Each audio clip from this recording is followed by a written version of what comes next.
In today's video, I'm going to teach you how to set password policy in JumpCloud. To get started, sign in to the JumpCloud admin portal. Once you're in, head over to the security section and then click on password policies. This is where JumpCloud lets you manage the rules users must follow when creating or updating their passwords. When the page opens, the first thing you'll usually see is the default policy. That default option acts as the baseline policy in your environment, so it's a good place to begin if you want to understand the current settings before creating something more specific. For better organization and more control, it's generally recommended to create a new password policy instead of relying only on the default one.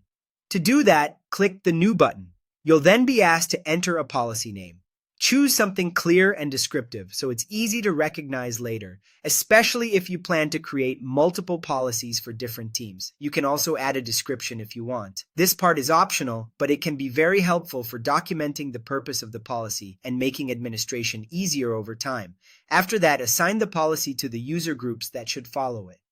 In JumpCloud, password policies are applied by group, not by individual user. So this step is very important.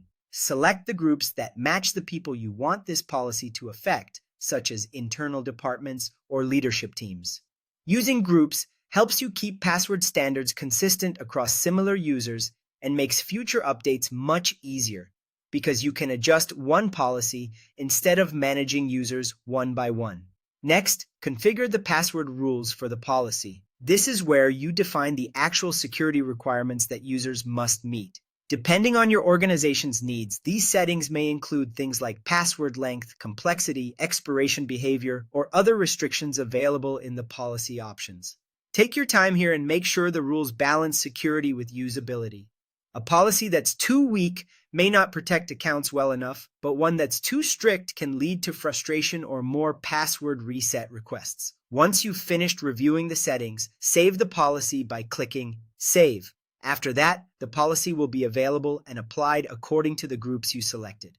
It's a good idea to double-check the assignments and rule settings after saving, just to confirm everything looks correct. That's it. You've now created and set a password policy in JumpCloud, helping you improve account security and manage password standards more efficiently across your organization.